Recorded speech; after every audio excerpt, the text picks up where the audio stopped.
General MacArthur drops a atomic bomb. So starting off on turn 3, we have the Soviets purchasing 6 armor divisions for Eastern Europe. And over here in the Pacific, they've got a destroyer and a transport, while the Chinese are building a destroyer, transport, and 2 fighters, along with 2 research dice. And once again, they're going to try and roll for the advanced shipyard technologies. Let's see if they can get it. Oh, wow, double 6s. Well, they definitely got that one. So China now has the advanced shipyards. So we'll move into, let's get the combat set up, and we'll take a look at what the communists have planned now. So as it stands for communist combat this turn, the Russians are going to go full bore against the remnants of the NATO forces in Western Germany. Hopefully that those 2 NATO anti-aircraft guns can lessen the Soviet air power. These ones are going to hang back because there's a special rule I'll explain if the Soviets are able to take West Germany this turn.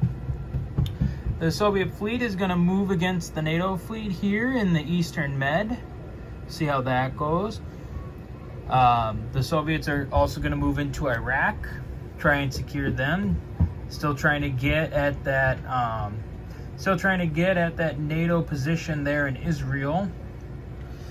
In Southeast Asia, the Chinese are going full bore against Myanmar and North Vietnam. And see how those battles turn out. And then up here around Japan, we have the Soviet Navy we have 2 Soviet destroyers with air power going after the U.S. battleship. And the U.S. has elected to sortie 1 aircraft to help in the defense. And if that succeeds, then the communists will come through with both a seaborne and airborne invasion to try and reclaim Japan from the Americans. So we'll roll through and we'll see how this all turns out. All right, so looking at the results, the communists secure West Germany and basically now threaten the rest of Western Europe. The Soviet Navy was able to destroy the NATO Navy off of Israel and also secure Iraq, which means that it looks like the NATO Middle Eastern forces might be in danger at this point. China was able to secure Myanmar, but bad rolls led to them having to abandon their assault on North Vietnam yet again. And then up here, the communists had to call off their invasion of Japan after their naval battle against the American battleship, and a scrambled U.S. fighter did not go their way. So it looks like America now will have a forward base in Japan from which to build up and to drive deeper against the communists in the Pacific. So we'll do some strategic movements and we'll deploy and collect income and see what the board looks like after the turn 3 for the communists. Okay, so looking at the end of turn 3 for the Soviets, they are very much in charge of Central Europe now.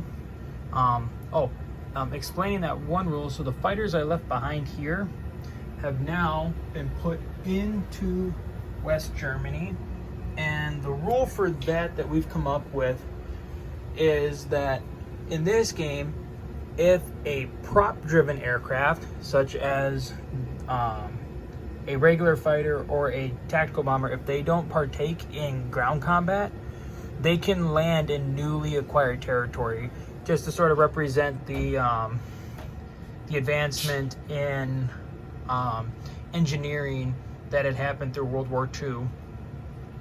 So those fighters that were hanging back are now helping to defend West Germany.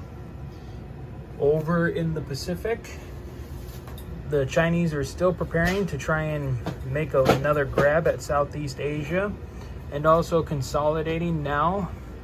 But with the United States having a forward base in Japan, the war in the Pacific might start to turn against the communists. But we'll have to see if it'll be enough to save NATO from destruction.